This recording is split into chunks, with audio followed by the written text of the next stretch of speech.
Panel, we think the unique problem in this debate is that we don't think that the Southern Africa has been able to actually recover from the legacy of colonialism and the legacy of apartheid that plagued these countries in the past. There are several reasons for this. First, it tends to be the case that Southern Africa decolonized incredibly late, which means that they haven't had the time to pass a significant degree of time and reform that is necessary in order for states to break out of colonialism. Secondly, note that at the point that decolonialism happened, it is uniquely the case that many white settlers tended to stay within these regions because they've been there for a long time. In contrast to, for example, Southeast Asia, where this was less likely to be the case. The implication of this is that more often than not, the freedoms were enjoyed primarily by white majorities within these particular countries. Third, note that at the end of that, because there was of racism from colonial masters, and because these countries tended to have no real necessity to the metropole, it tends to be the case that there's a history of a lack of education and a lack of transfer of capital that existed to people within these particular countries. Fourth, because I think inequality has doomed every reform since, because every attempt to make partial reform is insufficient because the degree of ingrained anger against the white majorities and the status quo of inequality, that means that any partial reform has been fundamentally unaccepted. We suggest that this means that the status quo is one where there is incredibly high demand on the ground for this policy, as evidenced from the fact that there have been widespread protests against white-owned and foreign-owned businesses across the southern part of Africa. We think that this suggests that there is major demand for this policy. We think that today we live in a world in which businesses continue to control the economy to the point that in 1994, business had to be used and had to give approval for the end of apartheid within South Africa. This looks like predominantly white and foreign businesses is leftovers from colonial eras and from other areas that were less destroyed by colonialism coming in to control the economy.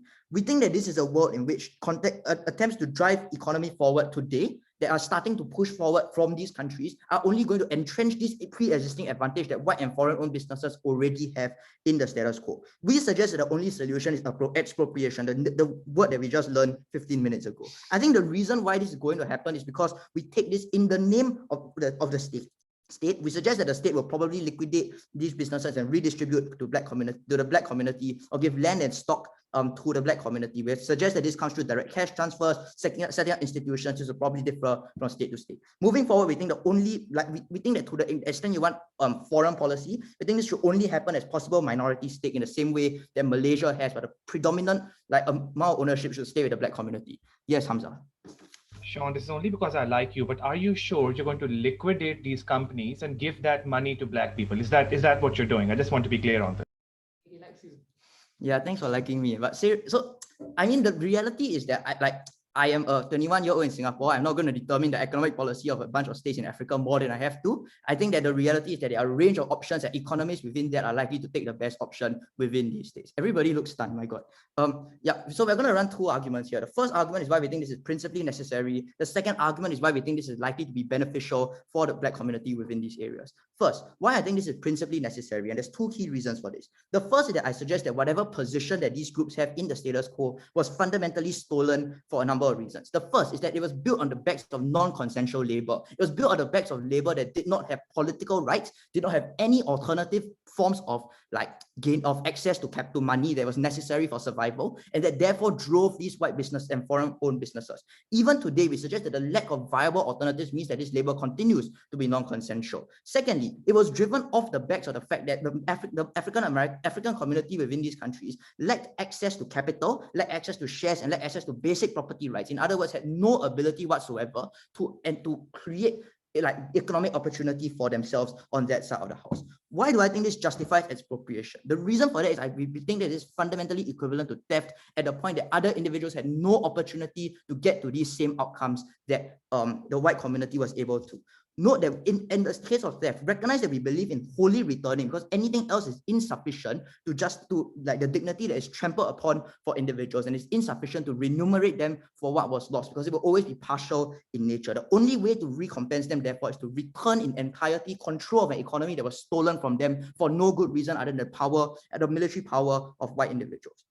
I think that this ultimately is But second, I also note that what we want to do is, as far as possible, eradicate this advantage that exists, and this can only happen with a full return of what was stolen from them. I think this is independent of practical argumentation, because we recognize that this is fundamentally about righting a wrong. But the second thing to note is that I think the position that these businesses have continues to screw over these Southern African countries today for a number of reasons. First, there's a massive control of the economy that exists because of these businesses, right? Because of the first mover advantage that exists, that means that other new entrants find it impossible to either get into power or to get capital, even because sources of capital tend to be white and therefore are unlikely to trickle down to the black community. Secondly, it's also the case that they have significant influence over politics, right? This looks at white businesses giving political donations, for example, to sustain these economies. This also looks like dependency theory insofar as foreign corporations own the economy within the state, and that means that the state within these countries is never actually able to break away from the political capital that exists for the white and foreign community in these countries. That effectively limits the extent to which these people are able to make decisions, economic decisions for themselves. The second thing to note is that I think there's a reclamation of sovereignty that exists on our side that is important, right? This is why we supported the decolonization of states, independent of the varying projections for their economic success, because we thought that this was absolutely necessary, that it was a matter of basic dignity that individuals were able to control their economy. Second, why do I think this is beneficial for the community? The core argument I'm going to run here is that we think that the black community is able to exert a check on the government in order to have the government act in its best interest. The reason for this is that there's a significant ability for the black community to actually create political pressure within these regions. That's because if you look at the states within Southern Africa, the status quo is one where they are all relatively fledgling in terms of the individual in power, but where history of democracy exists since largely since decolonialism. For example, we're talking about South Africa, where Ramaphosa is relatively new in his position. In Zimbabwe, the reality is that even if democracy is relatively new, the fact that this individual wants to push forward democracy means that there is a say on the part of the people. Note also a history of political activism via protest that exists within these countries. That means there is a further likelihood that we are able to exert a check on the political community. That means that we're likely to get policies in return that are beneficial to individuals in terms of cash transfer, for example, or the construction institutions that solve inequality within these countries. At the point that the comparative is the status quo and minorities don't have access to capital gets worse and worse, we are very proud to propose.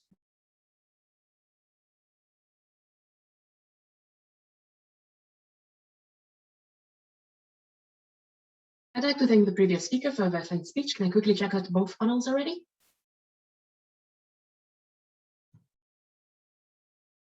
I am. Okay, I'll assume no opposition means yes. In which case, I'm very happy to call upon the leader of opposition. Here. Hey, can you hear me fine now? Yeah, cool, thanks.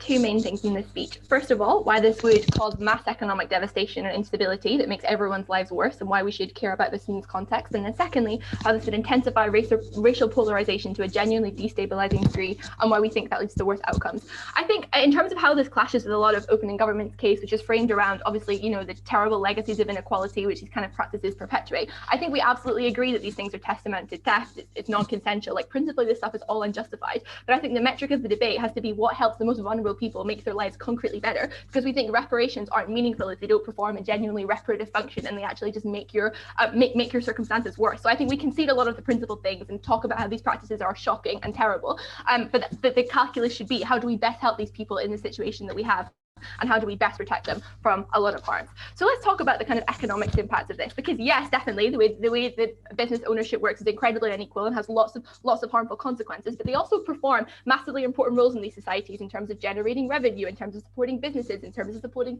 employment and innovation in local economies. So these businesses perform a very critical function. So I think a lot of the problems that opening government identify don't have to be fixed through this specific policy, right? Because we can support higher corporate taxes, inheritance and wealth taxes, like hiring and discrimination policies. We can legislate a lot of the really terrible practices that they identify that have evolved to make sure that people are safeguarded from the worst excesses of these things and stop these practices in other ways. What we don't have to do is like seize these businesses and take them. I think this leads to a lot of harmful economic effects. First of all, just talking about if we do liquidate companies, I mean, given that these companies make up like massive swathes of the economy, they employ lots of people, communities rely on them for goods and services, I think it would be massively economically destabilizing to just liquidize all the companies which all the supply chains kind of depend on, because that's how like these kind of different networks work. That would be incredibly destabilizing. Like in the short term, like lead to mass unemployment. I think like a one-off cash transfer doesn't give the same security that having employment does to continue over. So I think that is kind of intuitive about how that would cause a lot of devastation. But I think probably that the more charitable interpretation is that the government would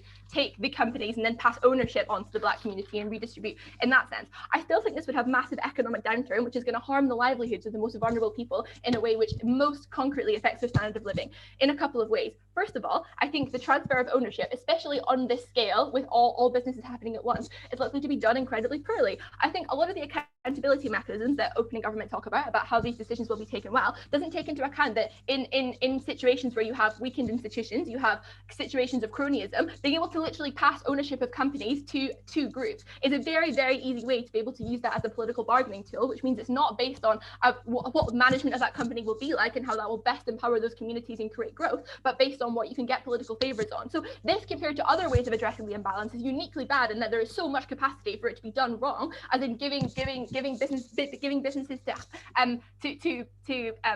communities who aren't going to operate them in ways which help the employees and help the people who depend on them, which are the most vulnerable people. Because obviously within any community there's different degrees of vulnerability, such that if you're the employee at the bottom or the person who relies on these businesses because that's all you can afford to buy from, you're the one that's most harmed if ownership goes badly and if the company goes bust, or if you can't depend on these things massively. So that's important. But I also think a second reason it's massively disruptive to change ownership on the scale. You have discontinuation of management, things like the contracts and the tenders which that company has are then unstable if you don't know what the relationship is going to be like in the future. Also, trust and cohesiveness within the company based on employees is can lead to incredibly bad outcomes for the sustainability and the success of that company if you can't predict what's going to happen, because there's a very disruptive change very quickly, which means that that's likely to be stabilized. I also think thirdly, if you're transferring ownership of companies to people who haven't worked in that sector, don't have the expertise and understanding and knowledge of all the things that you have to be able to do to be able to run these companies successfully and make decisions about how you're going to best be able to provide these services,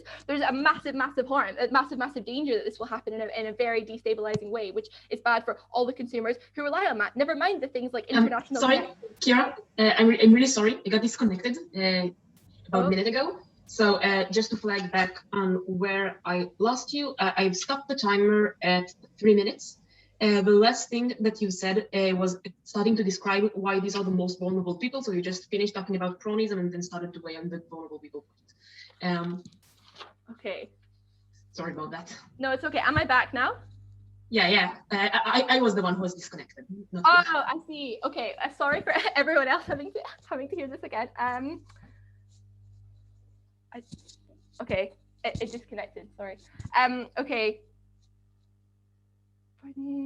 Had I said the thing about changing ownership being disruptive and you don't, had I said yeah. Okay. Yeah.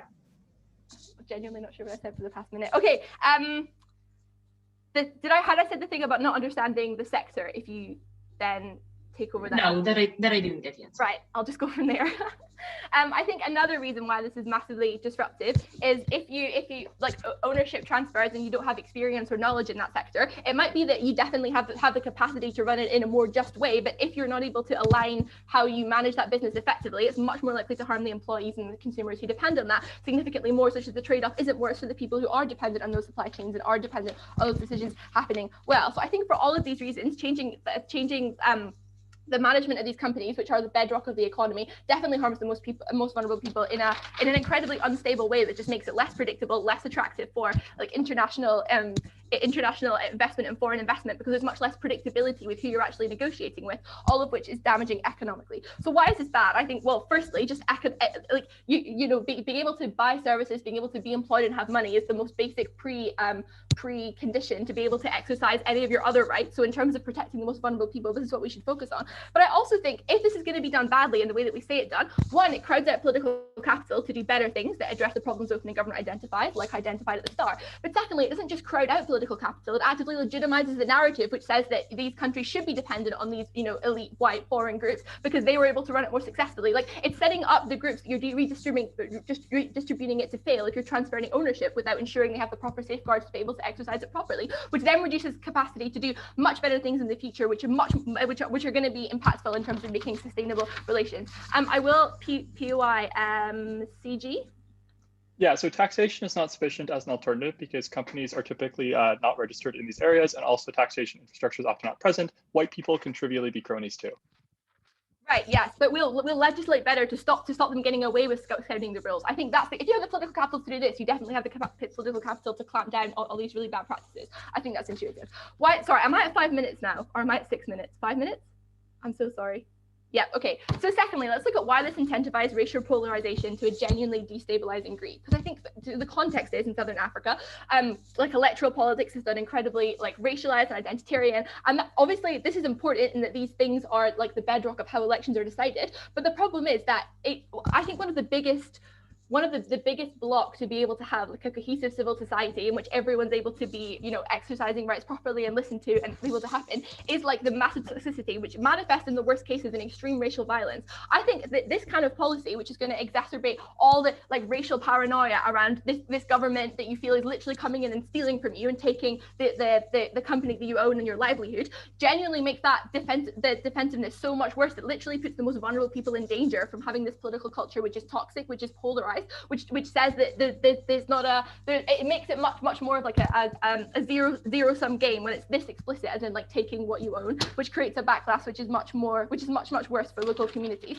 because it's literally going to be perceived as them like coming in and stealing. I think even if this is justified and we would want to do, the risk that it puts vulnerable people in from being exposed to this kind of narrative and this kind of paranoia, which does manifest in like violence, in being physically in danger, is just not worth it to the extent that it destabilizes the capacity for everyone to invest around political institutions which they're able to trust and build in, such that you can get strong democracies which are able to be representative and would be much more inclusive and tender towards racial equality given the demographics of the countries we're talking about. So reducing our capacity to be able to invest in a cohesive way to get policies which people can go around rather than alienating in the most extreme cases is significantly more dangerous. And I think that's why like going for the most extreme thing that's going to alienate those people that you need to buy into the system or to an extent to be able to make it less worse is one of the most dangerous things. So I think to the extent that this would fail and be harmful for the most vulnerable communities, to the extent it would crowd out political capital and make things worse in terms of things you can do in the future and subject a lot of people to a lot of danger, I'm very proud to oppose.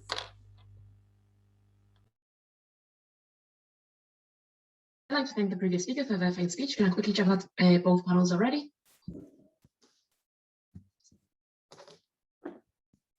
Cool. I will take it as a yes. So without further ado, I'm very happy to call upon the Deputy Prime Minister. Here. Am I audible? All right, cool. Starting my speech in 3, 2, 1. I wasn't at South African Walls, but the stories that I hear are quite horrific. The idea that oftentimes luxurious houses can stand right next to shanty towns, for example, in which individuals are denied even the most basic dignity that is required for them to survive. I think this argument that functions on the idea that the economy is somehow redistributive and that it's better to have something than nothing is absolutely abhorrent. The first question I want to ask is, are these companies actually that important? And to the extent to which they are, do they actually benefit the individuals that are meant to be the primary beneficiaries of this particular policy? The simple answer is no. Why? One, primarily large companies return capital to the individuals that already have that capital, which therefore suggests they entrenches the inequality that then allows for more skewed political decisions that only manifest in even greater inequality and returns in a way that locks out the people that we're talking about that need to be helped. Secondly, the vast majority of jobs that are generated by these companies have the same privileged white individuals who are at the upper rung of management, which means that you systematically create a situation in which socioeconomic mobility is impossible given the way that the structure exists is that leadership power and decision-making power is concentrated in the hands of those that you're unwilling to take the money from. Therefore, we suggest that the kind of benefits that you're talking about are not actually redistributive. Secondly, is it true that they provide a lot of basic services? Presumably, maybe that is fair to some degree. But here's the thing about this kind of like FMCG companies and the like, which is that given continued sustained demand, that is something that everyone needs, you don't actually need a person that is particularly brilliant to be in charge of the company. You don't really need that know-how because you already have a guaranteed demand that allows you to be able to run that company quite successfully, regardless of whether or not you're in power. Thirdly, I think these are things that can be solved through things like education over a period of time, some measure of like reform, for instance, some measure of experience that's given to these people. Thirdly, I think that the problem here is that when you talk about provision, other than FMCG, a lot of the goods and services that are given by the best companies, or perhaps companies that are luxurious or more important in these places, are often targeted towards the most entrenched elite, and that is the target market that they're looking for. So they don't actually provide for the individuals that we are talking about that should be the primary beneficiaries, the people who are not actually white in these countries, because they are often the ones that get lower quality goods off of things like, for example, not black markets, but informal economies and the like. So you're not actually helping anyone. Breaking up these companies, even in the worst case scenario on the opposition side, is not going to be that devastating. Secondly, it is not true that there is a symmetric amount of political capital. And here's why. The first thing to note is that independent of context, we suggest that radical reform oftentimes is significantly easier to pass, actually counterintuitively, than attempting to continue to have fair distributions of taxes, enforcement of these kinds of policies within a skewed political system where economic capital is so unequally distributed, because you need a continual enforcement that is impossible in a world in which these people continue to have the political power in society. When you have radical reform, however, you change the landscape of how capital and therefore political power is distributed among individuals, and we think that is uniquely powerful when it comes to the capacity for us to have a long-term political change for these people. But thirdly, you just look at the reality in which it currently functions. The reason why we suggested, in short, that it is actually very likely that this policy will be successful and that it will be redistributed in a way that is good and not patrimonial is because the political capital for such radical redistribution has existed since time immemorial, which is to say that the vast majority of long-term economic planning that has happened has in fact been stymied by political backlash and becomes politically untenable and abortive after 2 to 3 years, precisely because it entrenches inequality because the capital has not been redistributed, which means that the non-white people in these countries are actually the ones that are fighting for this. There is a significant amount of political capital and incentive to actually cater to them. Yes or no? Doing one of the most politically impossible things in African history. If you have that much political capital, why not legislate and regulate? Like, so I just argued that, right? Like, I mean, you can do whatever you want in your speech later after this. Okay, I just gave you some reasons why. The next thing then that I want to talk about is why exactly we think that we are at a particular turning point in which this is incredibly important. The point here is there is a significant amount of resentment that's been building up over the last 10 years that we see manifested in things like, for example, violent protests. We see these things in, like, for example, campaigning for more free education for individuals who are the most disenfranchised in society, which suggests that we are at a crucial turning point in which political awareness and activism has come together in a way in which individuals are now demanding for change and that redistribution in a way that will then empower them again to be able to reset the economy in the future. And I think that this argument is crucial because what it suggests then is that governments, even if they are somewhat corrupt, even if they are somewhat patrimonial, will tend towards slightly more regulated neo-patrimonial versions in which there might be some measure of, like, you know, paying off for paying off economic favors for political support. But crucially, that political power will now be concentrated in the hands of those that are currently the have-nots in society as opposed to the haves. But the next thing then is that I think they substantially underestimate the amount of money that we are talking about. If you're talking about literally taking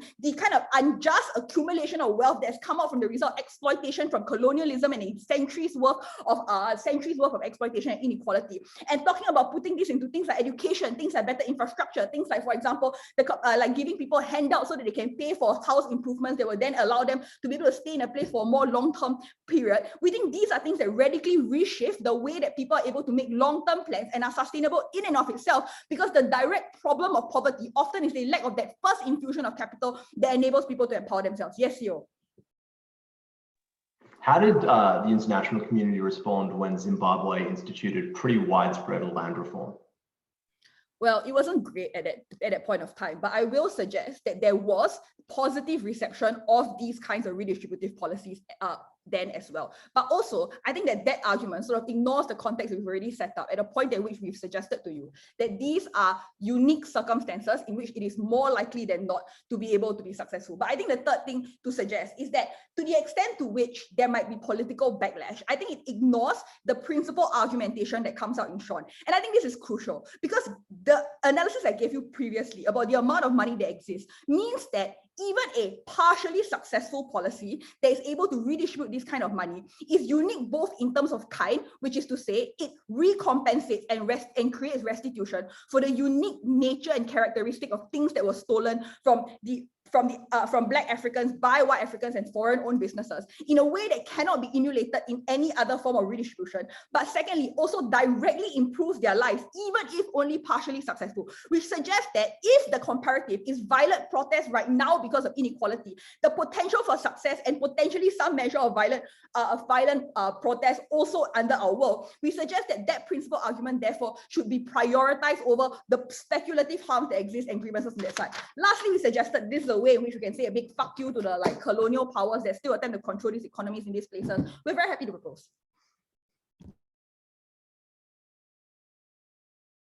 I'd like to thank the previous speaker for their fine speech. Can I check the panels already?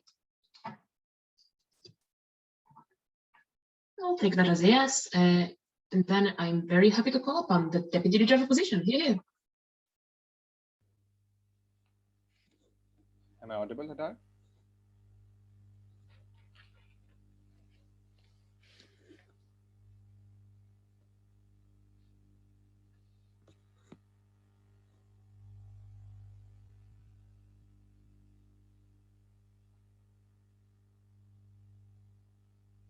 A poor Black man comes up to opening government and says, "I'm really poor, please help me out." They say to him, "Sure, let me sell the local ambulance and give you some money." That is the central intuition in my mind behind opening government's case, where they're going to take away corporations, which are, you know what, I'm going to say this, fucking probably racist, probably bad people, probably not the best people to have in the world around you. I wouldn't have dinner with them, but I'm still going to work for them because that we don't have the privilege of saying things like something is not better than nothing when people fucking die because of poverty. So you can take that principle elsewhere. It's not going to work in poor countries where people face the reality of their circumstance. I'm going to answer 3 questions in this speech. Number 1, how will this policy work? And I really want to push this intuition. This is the most politically impossible policy motion I have ever seen in my entire life. You are literally saying that companies which control 2/3 of the market capitalization in the region should be liquidated so that money can now go to lots of poor Black people. I'm just going to say that if you somehow have the political capital for this, and I blame the CS here, I would say we also have political capital for regulation, for reform, for all of those things. Like, it's extremely unclear to me why we can't solve every single problem that Sean and Sharmi have identified in terms of labor discrimination, inequality of wealth, inequality of income, corporate outflow. Why can't all of those problems be solved with regulation, which would take an infinitesimally small proportion of the same political capital that they're using to take those corporations in entirety, to liquidate them and give ownership of them to Black communities. The second thing I want to point out in terms of this policy working or not working is the idea of the details, right? Because the devil is always in the details. All of the arguments about, this political pressure to make this work better misses that often this is headline politics. Look, we took the white guy's company and gave it to the Black guy. How many people are going over the market cap? How many people are going over how many stocks and derivatives they were as part of this company? Where does that money go? What they don't realize is that social activists and political activists, you know what, they're well-intentioned. They don't have perfect information. At the risk of sounding conceited, there's a huge problem with political literacy in many parts of the world. These are people who are not going to sit down and do complex corporate breakdowns and say the money went to all of the right places. These are people who are going to say, the simple headline is that this company was taken away from the white man and given to me, instead of looking at the billions which will be siphoned off by the likes of Cyril Ramaphosa, instead of looking at the billions that will be siphoned off, and I will say this, go to rich Black people in Cape Town and Johannesburg, but not the poor Zulu farmers who we were trying to help in the first place. I want to point out these 2 things in terms of the policy. The final thing I want to point out is just pure competence. And here's where, for some reason, Sharmir ran this strange intuition pump, which is there's lots of demand for these services, so the companies don't need to, don't need complex leadership. Why? If anything, I would argue if this constant demand, these are people who can't hold the corporation accountable anymore because they will rely on the services no matter how good or bad they are. But two, corporate governance is really complex. Like Kira literally talked about this, and she works at the Treasury, so I believe her. Where you take the tenders from, how you decide the hiring policy, how do you have capital outflow and inflow policy? Like there's 100 different policies which go into a company. It's unclear to me why it's like, build a hospital there and then moving on. It's really, really intricate. For those reasons, they're giving this off in a way that does not work. And these are problems that can be solved in other better ways. The second thing I'm going to talk about is what I call the economic stuff on my sheet. Before that, I'm going to take a POI from CG. Is there anything? Yeah, so this policy is not remotely impossible. Like Eskom used to literally be private corporation, so it was reappropriated. The reason why it was possible to be reappropriated is because there's a huge broad-based support for returning the means of production back to the population, compared with taxation policies that seem mitigatory at best. No, I agree. It happened to a company. That's true. But what I'm trying to say is that when you do a global macroeconomic thing, then it doesn't work, because it's the equivalent of saying, did you nationalize a single public utility versus did you nationalize private capital, right? Like, I just think there's a massive scaling difference there. I apologize, but I just don't think that's very intuitive to me. The second thing is about economic stuff. The first thing I want to point out is just like, the first thing I want to point out here is how the roles that these corporations fulfill. Yes, they're bad, but they do employ lots of Black people. Yes, they're bad, but they do provide essential services. Yes, they're bad, and this is crucial, but they have international connections which increase foreign investment. Yes, they are bad, but they improve the soft power of these countries, which have been roiled by stereotypes of conflict and instability, of being failed states. Every single skyscraper that you see in Cape Town and Johannesburg, you know what? It comes from stolen colonial wealth. But at the same time, they improve the soft power of these countries across the world, where the narrative now is of development and growth, as opposed to of theft and torture and conflict and instability. They take away all of those benefits because of what I've said at the top of my speech. These corporations will not be run well because of lack of expertise, and will likely have fundamental biases intersecting with them. The final thing I want to point out in terms of the economic stuff, which I think is really important, is to do with the intuition of what could you do instead? And this is really important because Kira said this, and there was no response to this in Sharma's speech, which is solve the structural problems, right? Why are you saying that we should give off just companies to Black people as opposed to, we didn't educate you and the literacy rate is 40% in South Africa. We didn't provide you skill training and yet labor force participation is only 70%. Why not solve the endemic structural problems which exist in our society as opposed to pushing for headline racialized electoral politics? Remember, for everything that Sharma said about the political capital stuff, all of that goes away because you displace. As Cyril Ramaphosa, you say, I already did my job. I took the business from the white guy, so I don't have to do these things anymore. You take away any political oxygen that the social activists, media companies, opposition, that opening government talked about to solve endemic problems of structural issues. Because no matter how much money you get, if you're not educated and don't have the skills necessary, you won't get there. Finally, OG, please, POI. So if these companies are as systematically imported to the country as you claim that they are, to what extent do you think governments can make any sort of other kinds of reforms in a sustainable fashion, given that the company I agree, but that's what I'm saying. We're both playing that game. No, I agree. It's really difficult. That's why I said it's impossible. Ours is less impossible. I completely agree with you. This is a stupid idea. I just think it's easier to say wealth tax or corporate tax or labor reform than we are going to liquidate your company. Like, I completely agree with you. Let's talk about the last thing then in terms of racial polarization. This is really, really important. When you take away companies from people who own lots of guns, I can't believe I'm saying this, and have lots of money, this will disproportionately create backlash on the most vulnerable people. Again, this will sound terrible, but I need to say this. This won't be rich people living in Cape Town who are supported by the Democratic Alliance. This will be poor Zulu farmers, because this strange intuition on opening government of at least it's going to Black people has never made sense to me. I don't think coloniality is a white-Black thing. It's a wealth thing. So if anything, what's going to happen is that when white farmers are dispossessed of their land, they're not going to hit back at the rich Black politicians. They're going to hit back at the poorest Black farmers who live within these regions and say, we are going to take you out because you took our land. People who look like you dispossessed us of our wealth, and this is what you deserve. But finally, it legitimizes the stereotype that these governments can only rely on white capital instead of having positive narratives of development around them. For those reasons, I'm very, very proud to oppose.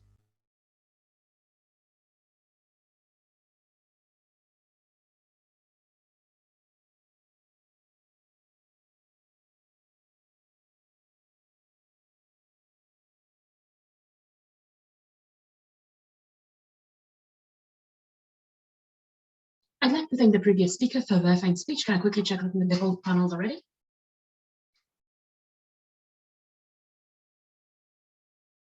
Cool. possible, then I'm very happy to call upon the member of government. Yeah.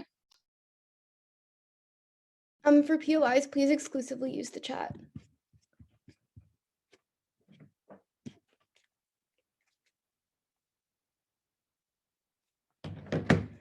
I'm going to be talking about two things in this speech. Firstly, a far better look than our opening about why these companies are economically terrible under the status quo and structurally screw over Black populations.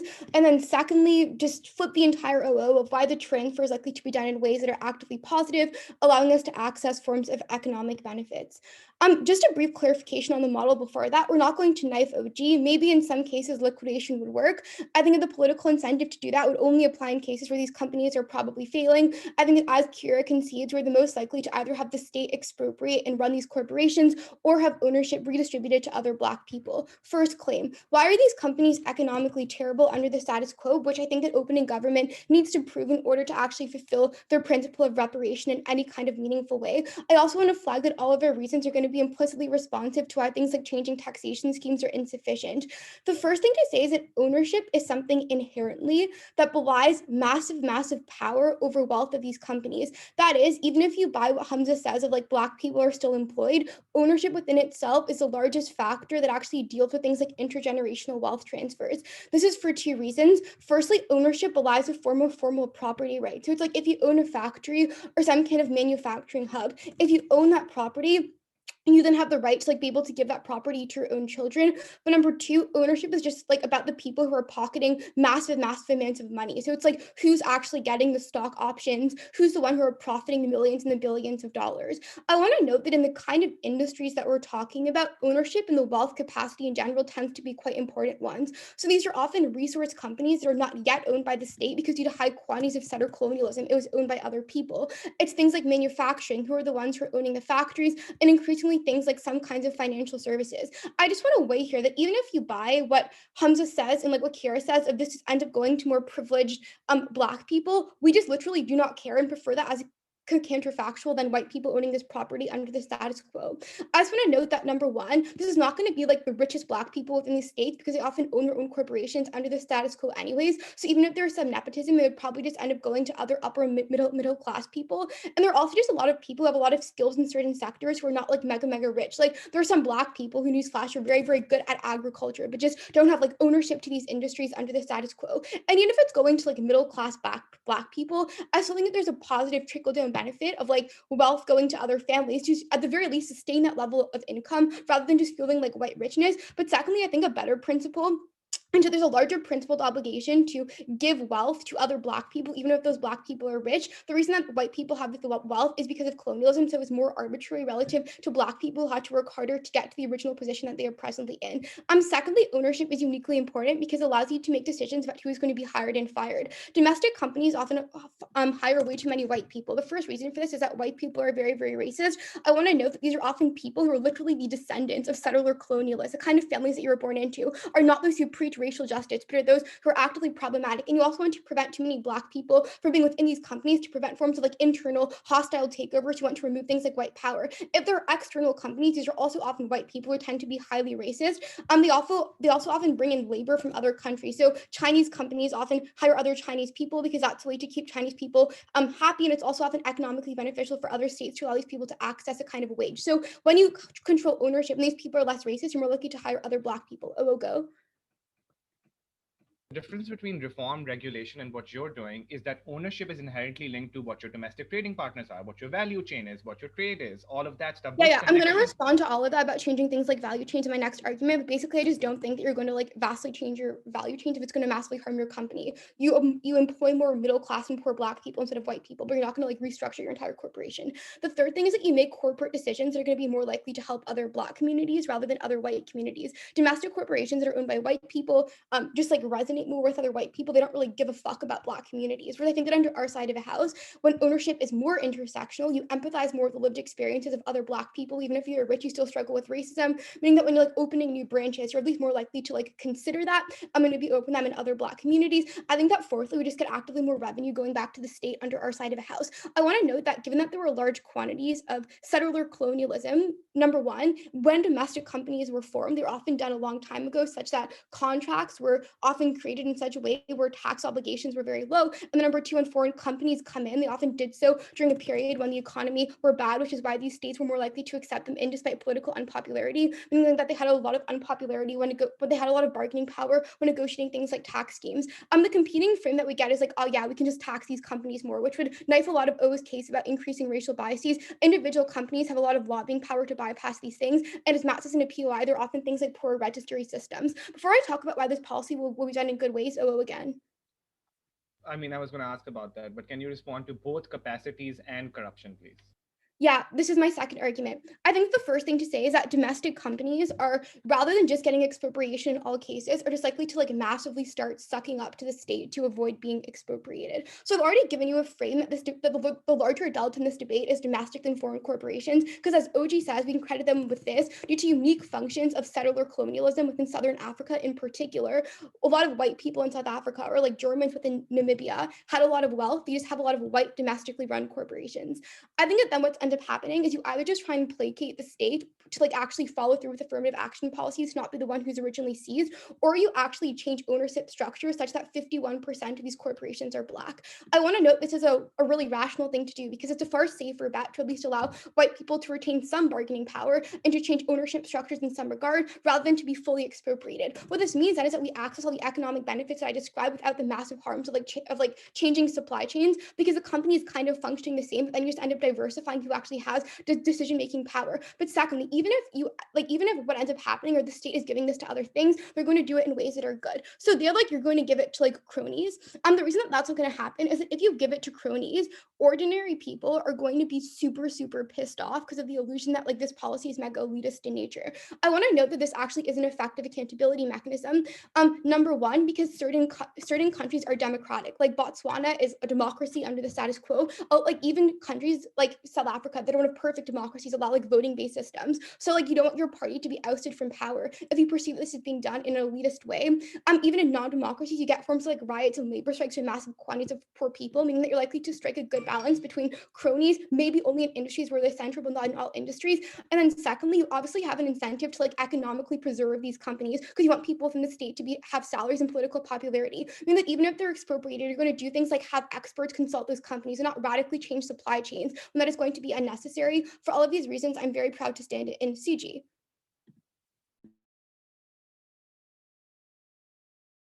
I'd like to thank the previous speaker for a baffling speech. Can I quickly check both panels already?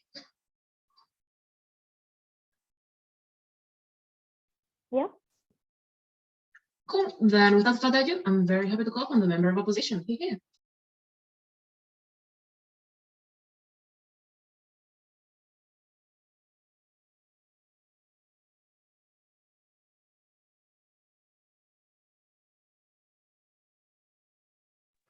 Can you hear me okay?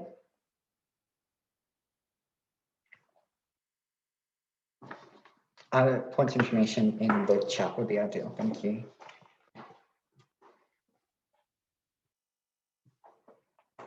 And starting in 3, 2, 1. Our extension will focus on how foreign and white-owned businesses play a key role in the long-term integration of these countries. And we think it's important to recall that context we heard earlier in the debate, when there's a giant chasm often between neighbours within their own community, like some very rich people living beside very poor people, divided along ethnic lines. And our question is, do those companies play a role that will, in the long term, help ameliorate that situation and ultimately support political change where people have a less salience attached to racial loyalty and more loyalty attached on other metrics? Or do those companies stand in the way of that progress? Our claim is they are a great, great help. And that occurs for, I think, 4 or 5 reasons I will go through in this speech. Let me start with the first. I want to admit up front, obviously these companies are imperfect, and for racial reasons, they had a starting gate advantage. That is true of almost every, at least industrialized country you can think of in the world. What are the benefits that companies bring in the meantime? The first is these companies are incredibly attached to the rule of law in a way that very few other institutions in a highly racially polarized society often are. That is because they want, above almost anything else in their pursuit of profit, they value a stable and certain business environment. That means they pressure governments, where on the margins governments might want to fix outcomes in courts, for example, or have legislation that implicitly favors the behavior of a particular racial group. The businesses lobby against that, because any kind of like dodgy court process is an impediment to their ability to operate predictably in that environment. So governments on the margins, where these companies have played a more active role and more present in their country, tend to have stronger courts. In the world where these companies are expropriated, businesses are liquidated, or whatever else, you're likely to see not only weaker courts, but also explicitly introducing, or at least reinforcing and updating and legitimating the idea of like appropriating property based on racial lines, which is like the thing that these justice systems are often like fighting to overturn in order to achieve progress in the long term. Entrenching that sets that justice system's progress back decades. So the second thing we would say occurs here. These companies support a broad-based growth, which is really helpful. I'll take you in a moment, thank you. So we heard from opening government, the profits tend to flow to the elite. Opening opposition replies, well, there's jobs and tax revenue associated with these companies, and that's true. We want to add a few things that we think are more critical here. The first and largest benefit these companies actually often create is the attraction of foreign direct investment into these countries. They attract a whole lot of investment that would not occur otherwise, which cashes itself out in like exponential returns to a population over the medium term. Second of all, they tend to lobby for things like infrastructure that are used by a number of other people in the country that are not just those associated with the company itself. So the building of roads and often entire communities, or building out the next CBD in a capital, those sorts of contributions to planning and mobility are supported not just by that tax revenue, but by the interests of that business and the promises it can make for its long-term planning. The third thing we'd say is that these companies often lobby for a fairer business environment in the form of less regulation and protection for often sluggish state-owned alternatives, which has the effect of, again, producing a more competitive environment, which increases prosperity in that country. What's the alternative on their side? Where this is expropriated, you start from the very beginning with enormous capital flight, because no one will invest in a country where they will not keep their property after they do so. You have not only that, but population flight. The human capital leaving these places is extraordinary, and that is a huge amount of prosperity walking out the door. You have sanctions from the countries that are opposed to this policy, and you have no infrastructure pipelines and those sorts of things. The impact of this is not just on growth, but it's linked to social harmony and integration, because it is much harder to achieve social harmony where there is a greater fight over scarcer resources. Prosperity is an antidote to that. It diffuses tensions, because even prosperity that is slow to trickle down is better than less of it. At this point, I'll take the POI from Matthew Farrell. Yeah, so trivially, courts are already okay with this. The premise of a lot of post-colonial transition was, in fact, using policies like this, for example, reappropriating privately owned corporations. This precedent literally already exists. Well, my point is, it is worse. When you have a huge stakeholder with an interest in fair courts, not supporting those courts. And second of all, every time you update a bad precedent, that is obviously worse than if the precedent became closer to becoming defunct over time. Like, this is an extraordinary thing to legitimate. So the third thing we say these companies do is they support inclusion opportunities in a range of cases. Opposing government's extension here is largely about the way in which people have historic racial empathy for their own racial group. But companies counteract that in a number of ways. First, with merit processes, because they want to appoint on merit. Any company that is failing to appoint on merit and is favoring a racial group suffers a competitive disadvantage. And in a competitive environment, over time, companies have a strong incentive to reduce the impact of that consideration. Second, there is a shareholder accountability, because shareholders, even if the individuals in the company are racially monolithic, people on the outside who have a stake in that, which are distributed around the world, tend to look disfavorably on racism. And third, there's a social license. The companies want to argue they want to have, if the company's at risk of expropriation, have a strong interest in explaining why they should continue to operate in an area. I will come to you in a moment, which other team I haven't taken yet. Actually, I should come to you now. Who haven't I taken? OG. Hit me up, OG. Oh, okay. So given that even in developed countries or more developed countries like South Africa, FDI is historically just low relative to everyone else. What are you really losing? And even if there is FDI, why does that matter if it only benefits the white people in that country? Oh my goodness. I think factually, no. FDI, hugely important in these countries. And also most of all important where there is less of it, because paradoxically, like it makes the greatest marginal difference when you're talking about losing like a huge government revenue that like, in a more for a budget. So we're losing like a huge amount, I would say. But lastly, we would say the incentives to combat racism are incredibly important that these companies have, because if as opening government said, there is a tipping point here. DPM was saying in her speech, there's a tipping point where reaching the people that clamoring for this policy. If that is the case, companies are already likely to be arguing, like demonstrating how they distribute property more fairly and opportunities more fairly. Finally, the reason this is so important is because if you want your democracy to flourish in a multi-ethnic way, you need people to prioritize things like that merit. And that means things like amalgamating a council and smaller form regulation that you can implement that doesn't require stealing a third of the population's property is likely to be more effective because there is less resistance and fewer people would oppose it. And in the long term, you foster trust. For that reason, we are incredibly proud to oppose.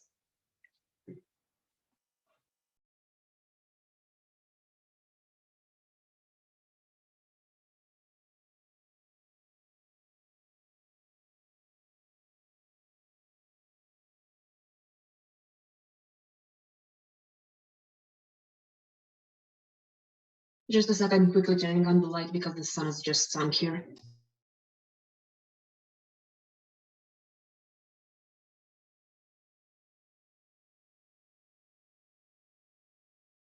Cool. Checking if both panels are ready. Then I'm very happy to welcome the government with you.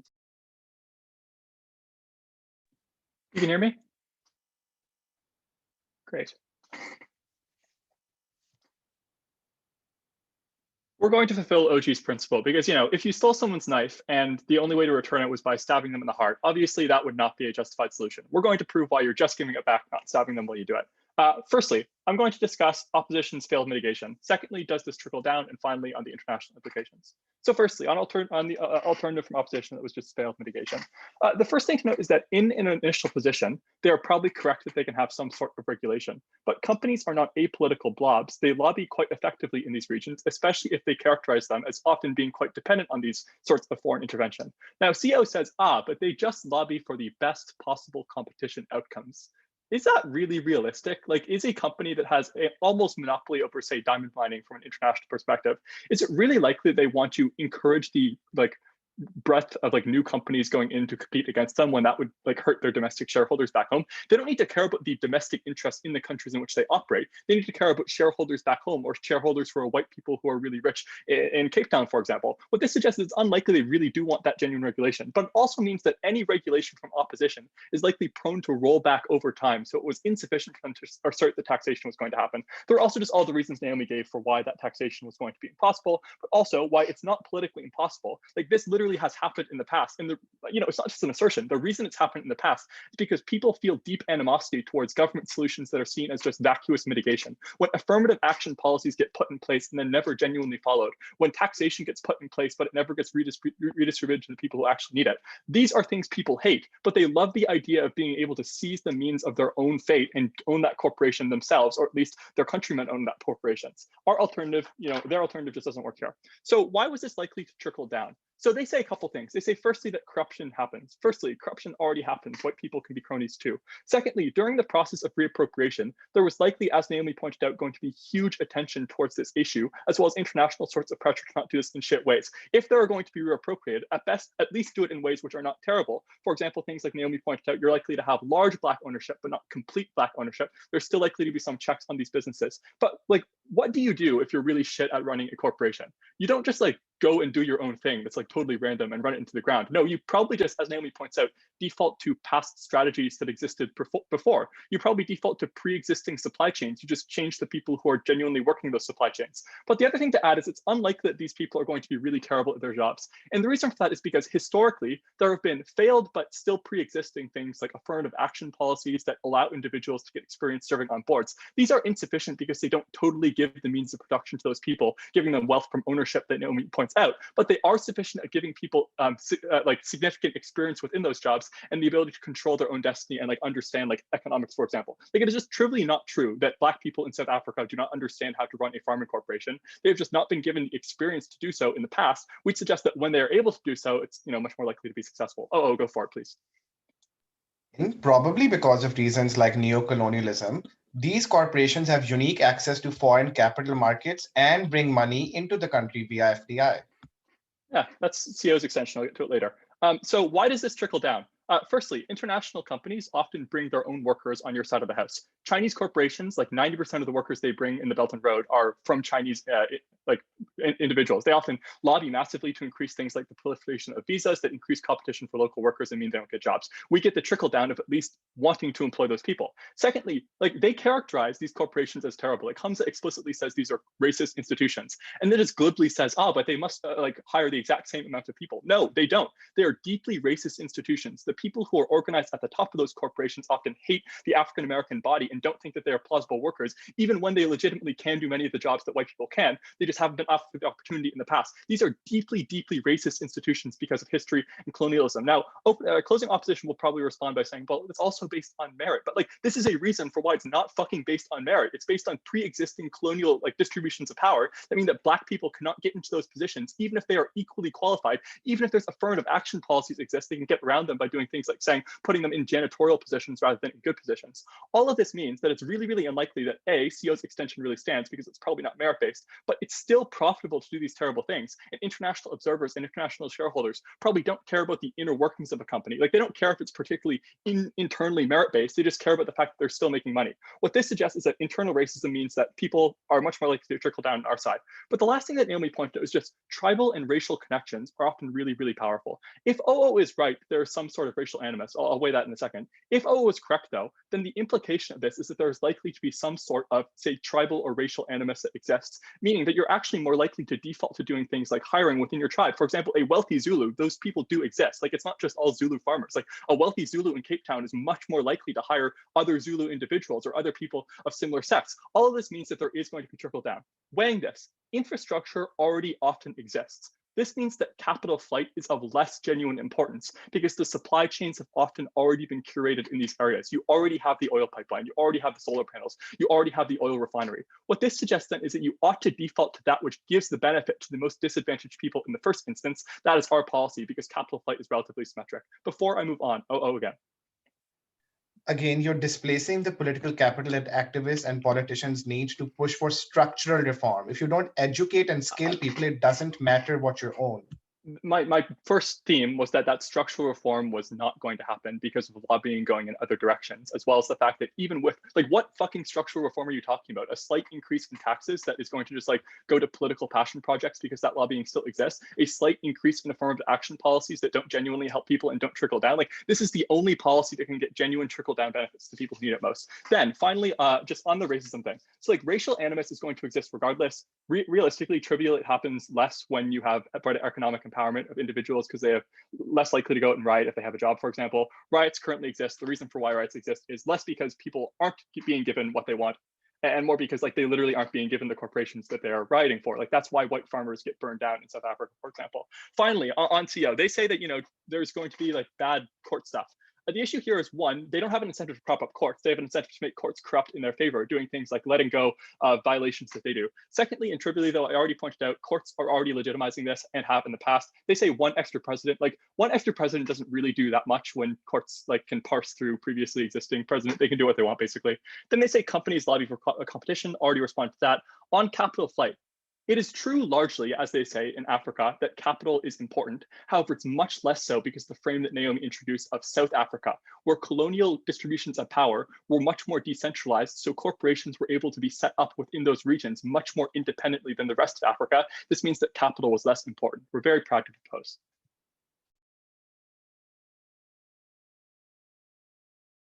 I'd like to thank the previous speaker for their fine speech. Can I quickly check both panels already? Okay, if no opposition, then I'm very happy to call upon the up. Wait, here.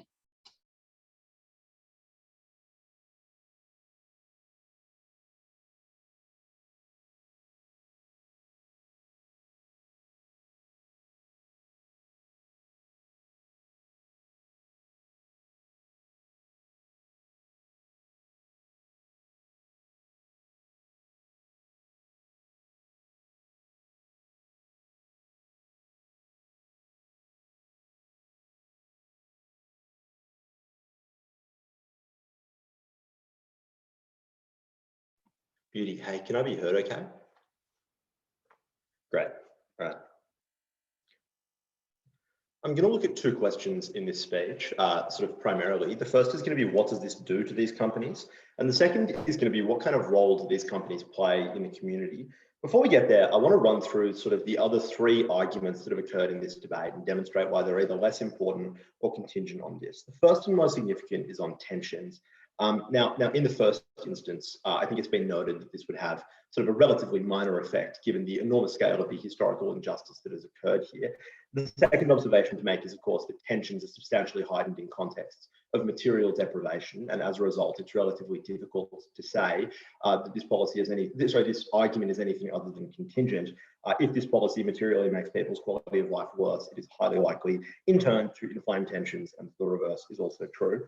The second argument is this argument about political capital. Now, our extension does not rely on this. I think it should be important to note, like, it's actually difficult to imagine opening opposition demonstrating that the harms that they prove are big enough without essentially instituting a really broad scale model, right, which is not a thing that is true of our case. But regardless, the missing link with opening opposition, who basically just point to the scope of this policy and then say it will be unpopular, ignoring, I think, even Shermay's quite early material about the way in which this is likely to be more popular than you know, a lot of other policies and not require much political capital, right? The reason that that line of argument, which is then repeated by their closing, is incorrect is because it relies on the assumption that people have an enormous amount of faith in the capacity of government to execute this sort of policy well, and that people are going to materially feel it in their lives, right? And we simply think that that is not the case, right? Like, when you're introducing this policy, people are going to assume that it's a beat up, it's going to be unpopular because it's going to be a wide-scale reform that is going to be perceived to be done as some sort of, you know, like trick or bullshit,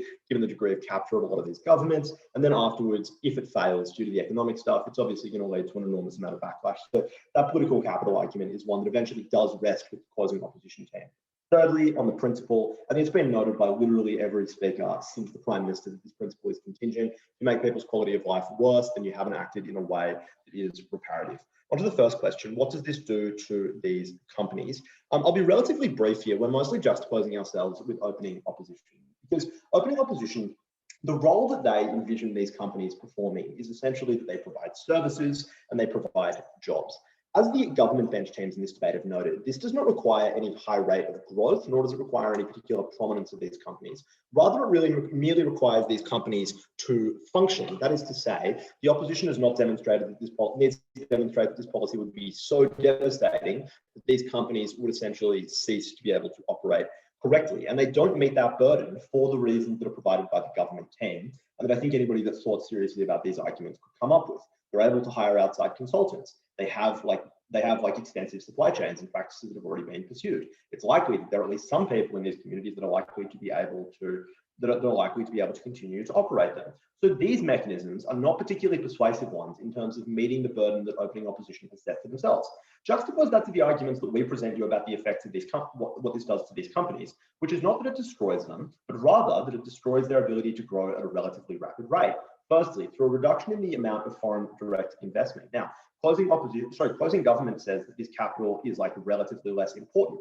And that is true if you're merely asking, can these companies function? But if you're asking, are these companies able to thrive and expand and fulfill the roles that I'm going to articulate in my second question, then of course, foreign direct investment becomes extraordinarily important, because among other things, it is required to hire more people, expand supply chains, and increase the amount of technology that you're able to use, which improves the functionality of any business that you're operating. The second thing, of course, that Dan describes to you here is that it makes these businesses substantially harder to operate because there is an enormous sanction risk placed on them. And this is something that I point out to the Deputy Prime Minister in a point of information, that when Zimbabwe tried something similar to this, the international community recoiled in horror. Shermay responded by demonstrating that it was domestically popular, which was at the time relatively true, but said nothing about the international community. And thirdly, the idea that this leads to an enormous amount of human capital flight, because as these companies become less prosperous, the qualified people that work in them of all races are likely to go afield in order to seek further employment.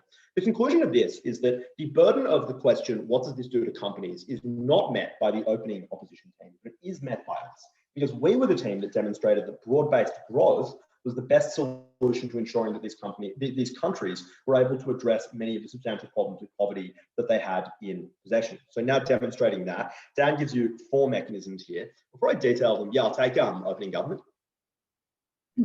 Right. So similar to the analysis about how these countries can often hire things like consultants, in the 1980s and 1990s, Africa was the recipient of some of the largest debt relief from the World Bank. Why is that not also symmetric on our side of similar situation? Sorry, I literally don't understand why that would be symmetric. Debt relief was not provided in a context in which these countries had demonstrated them to be an enormous investment risk because they had appropriated like 2/3 of the companies that were previously privately held, out of which some of the stockholders of those companies are going to be foreigners, right? So like I simply do not understand why the prior charitable actions that people engaged in are going to be perceived in exactly the same way or even a vaguely analogous way to what we're describing here. Dan gives you a set of functions that these companies perform, and these are incredibly important here. He firstly describes how they're relatively good at entrenching the rule of law, and they tend to get better. The opposition says that they want to tilt the courts in their favour, an argument that comes out in both government teams. And this is, of course, true in the very narrow sense that when there's a specific ruling, they'll do that. The problem is that their competitors do not want that. The example of a diamond mine is almost unique. Very few of these companies are monopolies. The vast majority of them instead have incentives ultimately for a level playing field before the courts, at least when it comes to competition with their peers, which then in turn strengthens court institutions overall. Secondly, Dan gives you 3 mechanisms for broad-based economic growth: investment in FDI, the opposition's responses I've already dealt with, infrastructure, and higher rates of economic competitiveness, neither of which get responded to. Thirdly, a tendency towards inclusion. The opposition says, is this realistic? Well, in the first place, like not at the moment, but it is more likely to be as the economy grows and demand for labor grows in a way that makes it less competitive to be racist. And secondly, no, it's not, as ownership gradually tends towards the realization that the maximization of profit comes from greater degrees of inclusion. And finally, the benefit of substantially being able to affect the way as a result of that in which racism in the community is perceived. And all of those arguments are incredibly important going into the long term of this country and effectively rebut all of the claims that we get in that closing government extension about how these companies are bad at the moment, which is true. But they're on a positive development trajectory because the function that they are required to perform is one that, as the country gets wealthier, is going to need to be more inclusive and going to need to hire more of these people. If you want these countries to be stable, prosperous, and functional into the long term, you cannot pursue a policy that is destructive in this way.